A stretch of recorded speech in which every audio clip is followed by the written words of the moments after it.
বিসমিল্লাহির রহমানির রহিম। আসসালামু আলাইকুম viewers, welcome back to my channel Abdi cooking studio. Viewers, আশা করি সবাই ভালো আছেন। আমার আজকের রেসিপি হচ্ছে বিফ কষা।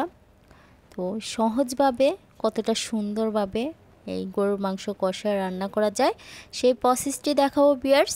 তো ভিডিওটি না টেনে পুরোটি দেখবেন, তাহলে বুঝতে পারবেন কতটা সুন্দরভাবে গরুর মাংস কষা রান্না করা যায়, একদম অতি সহজে, তেমন ঝামেলা ছাড়া। তো দেখুন কালারটা কতটা সুন্দর হয়েছে ভিউয়ার্স। তো আমি এখানে যা যা উপকরণ নিয়েছি গরুর মাংস কষা রেসিপির জন্য, এখানে গরুর মাংস নিয়েছি 1 কেজি পরিমাণ, আদা রসুন বাটা নিয়েছি 3 টেবিল চামচ পরিমাণ, পেঁয়াজ বাটা নিয়েছি 1 কাপ পরিমাণ, গরম মশলা নিয়েছি 2 টেবিল চামচ পরিমাণ, আর তেজপাতা এলাচ দারচিনি নিয়েছি 5 টুকরো করে, হলুদ গুঁড়ো মরিচ নিয়েছি, হলুদ গুঁড়ো মরিচ গুঁড়ো নিয়েছি 3 চা চামচ করে, আর লবণ পরিমাণ মতো। তো ভিউয়ার্স, এই যে গরুর মাংসগুলোকে আমি ভালো করে ধুয়ে নিয়েছি। ধুয়ে ভালো করে পানি ঝরিয়ে রাখলে গরুর মাংস কষাটা অনেক মজাদার হয়। তো আমি প্যানে গরুর মাংসগুলো আগে দিয়ে দিচ্ছি। এখানে আমি আদা রসুন বাটা একসাথে বেটে নিয়েছিলাম, সেগুলো দিয়ে দিচ্ছি। দেখুন 3 টেবিল চামচ পরিমাণ। পেঁয়াজ বাটা নিয়েছি 1 কাপ পরিমাণ। তো গরুর মাংস কষায় পেঁয়াজ বাটাটা দিলে অনেক মজাদার হয় এবং রান্নাটাও পারফেক্ট হয়। আর এখানে আমি গরম মশলার গুঁড়ো নিয়েছি 2 টেবিল চামচ পরিমাণ। তো এটা আমি মশলাটা বাসায় বানিয়েছি, সেই মশলা দিয়ে গরুর মাংস কষা তৈরি করব। আর এখানে হলুদ গুঁড়ো নিয়েছি 3 চা চামচ পরিমাণ, মরিচ গুঁড়ো 3 চা চামচ পরিমাণ, লবণ দিয়ে দিচ্ছি পরিমাণ মতো। এখানে আমি 2 চা চামচ পরিমাণ লবণ দিয়ে দিয়েছি। আর দিয়ে দিচ্ছি সরিষার তেল 1 কাপ পরিমাণ। তো গরুর মাংস কষাটা যদি সরিষার তেলে রান্না করা যায় তাহলে কিন্তু অনেক মজাদার হয়। তো ভিউয়ার্স, এই যে সবগুলো উপকরণ আমি গরুর মাংসে দিয়ে দিলাম। আর দিয়ে দিচ্ছি আস্ত এলাচ দারচিনি টুকরো 5-6টি করে এবং তেজপাতা 2টি দিয়ে ভালো করে একটি কাঠির সাহায্যে আমি ভালো করে মাংসের সাথে মশলাটাকে মেখে নিচ্ছি। তো আপনারা চাইলে হাত দিয়েও মেখে নিতে পারেন। তো আমি কাঠির সাহায্যে ভালো করে মেখে নিচ্ছি ভিউয়ার্স। তো দেখুন এই যে মশলার সাথে মাংসটা ভালো করে মেখে নিচ্ছি। এখন আমি আধা ঘন্টার জন্য এটা রেস্টে রেখে দিব, তাহলে মশলাটা মাংসের ভিতর ঢুকবে এবং রান্নাটাও পারফেক্ট হবে। তো ব্যাস এইভাবে নেড়ে চেড়ে মাংসের সাথে মশলাটাকে ভালো করে মিক্স করে আধা ঘন্টা বা 1 ঘন্টার জন্য রেস্টে রেখে দিতে হবে। আর অন্যরা টমেটো সস বা সয়া সস ইউজ করে, তো আমি সহজ ওয়েতে আজকে গরুর মাংস কষা তৈরি করে দেখাচ্ছি। তো ব্যাস ঢাকনা দিয়ে আমি রেখে দিচ্ছি আধা ঘন্টার জন্য।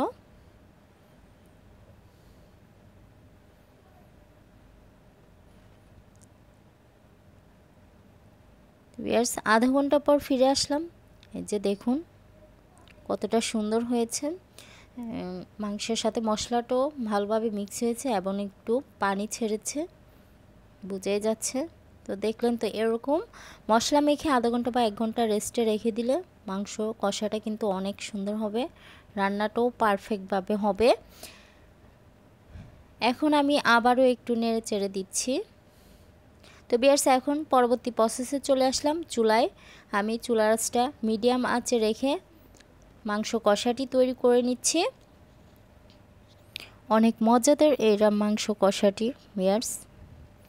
তো ভালো করে আমি নেড়ে চেড়ে দিচ্ছি।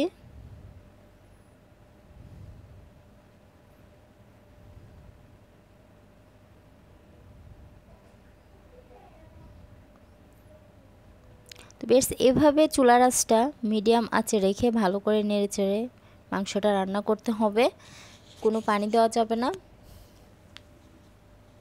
তো দেখুন এই যে চুলার আঁচটা আমি মিডিয়াম আঁচে রেখেছি, হাই আঁচেও না লো আঁচেও না, মিডিয়াম আঁচে রেখে আমি রান্নাটা করে নিচ্ছি।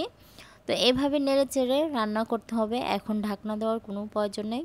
তো আমি 10-15 মিনিটের মতো এভাবে নেড়ে চেড়ে মাংসটাকে ভালো করে কষে নিচ্ছি।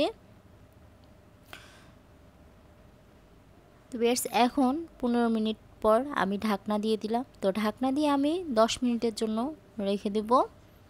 চুলার আঁচটা কিন্তু মিডিয়াম আঁচেই থাকবে। তো ভিউয়ার্স 10 মিনিট পর ফিরে আসলাম। দেখুন মাংস থেকে কত পানি বের হয়েছে। আমি কিন্তু এখানে আলাদা পানি ইউজ করি নাই। এখানে আমি এই যে পানি মাংস থেকে বের হয়েছে, আলাদা পানি ইউজ করার প্রয়োজন পড়ে নাই। তো মাংস কষার জন্য কিন্তু আলাদা পানি দিতে হয় না, এটা এভাবেই সুন্দরভাবে মাংস থেকে পানি বের হয়ে কষানো হয়। এখন আমি আবারও ঢাকনা দিয়ে 10 মিনিটের জন্য রেখে দিব। তাহলে পানিটা আস্তে আস্তে মাংসটাকে সিদ্ধ করে নেবে এবং পানিটাও শুকিয়ে যাবে, মাংসর কালারটাও চেঞ্জ হয়ে যাবে। তো বেশ 10 মিনিট পর ফিরে আসলাম। দেখুন কালারটা কতটা সুন্দর হয়ে গিয়েছে এবং পানিটাও মাংসের সাথে মিশে গিয়েছে। তো মাংসটাও ভালোভাবে সিদ্ধ হয়ে গিয়েছে। তো আলাদা কোনো পানি দেওয়ার দরকার নাই, এই পানিতেই ভালোভাবে মাংসটা কষানো হয়ে যাবে এবং মশলাটা পারফেক্টভাবে হবে। আর দেখুন এই যে তেলগুলো উপরে ভেসে উঠেছে।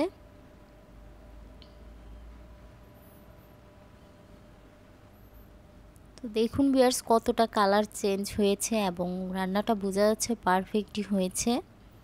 তো এভাবে আমি চুলায় আরও 10-15 মিনিটের জন্য রাখবো, তাহলে মাংসটা ভালোভাবে সিদ্ধ হবে এবং হাড়গুলোও ভালোভাবে সিদ্ধ হবে।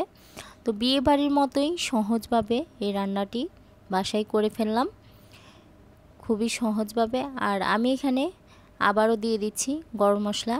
রান্নার শেষ হওয়ার আগ মুহূর্তে একটু তরকারিতে গরম মশলা দিয়ে দিবেন, তাহলে দেখবেন রান্নার স্বাদটাও অনেক বেড়ে যাবে এবং মজাদার হবে। তো বেশ আবারও আমি নেড়েচেড়ে দিচ্ছি। তো এই গরম মশলা দিয়ে আমি আবারও 10 মিনিটের জন্য চুলায় রেখে দিব। চুলার আঁচটা কিন্তু এখন মিডিয়াম থেকে লো আঁচে রেখে আমি রান্নাটি করছি ভিউয়ার্স।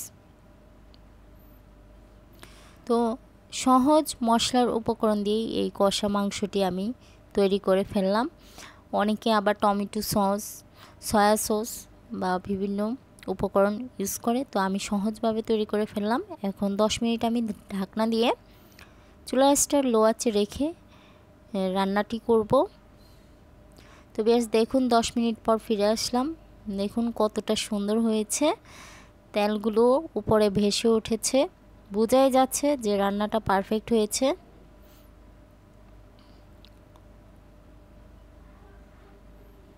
অতি সহজে এই রেসিপিটি তৈরি করা যায়, আপনারা অবশ্যই বাসায় ট্রাই করে দেখবেন। আর আমার ফেসবুক পেজও আছে, ওখানেও আপনারা পারলে লাইক করে দিবেন। ভিডিওটি যদি ভালো লাগে অবশ্যই কমেন্ট করে দিবেন ভিউয়ার্স। তো দেখুন ভিউয়ার্স আমার রান্নাটি সম্পূর্ণ হয়ে গিয়েছে। এখন আমার রান্নাটা পুরোপুরি পারফেক্ট পরিবেশন করে দেখাচ্ছি আমি। দেখুন এই যে দেখুন তেলগুলো উপরে বেশি উঠেছে এবং বুঝে যাচ্ছে রান্নাটা কতটা সুন্দর হয়েছে ভিউয়ার্স। তো আপনারা অবশ্যই আমার রেসিপিটি কেমন হয়েছে কমেন্ট করবেন। আমার চ্যানেলে যারা সাবস্ক্রাইব করেনি অবশ্যই সাবস্ক্রাইব করবেন ভিউয়ার্স। তো দেখলেন তো কতটা সুন্দরভাবে হয়েছে আমার রেসিপিটি। তো ভিউয়ার্স আমার জন্য দোয়া করবেন সবাই, ভালো থাকবেন সবাই ভিউয়ার্স। আসসালামু আলাইকুম, আল্লাহ হাফেজ।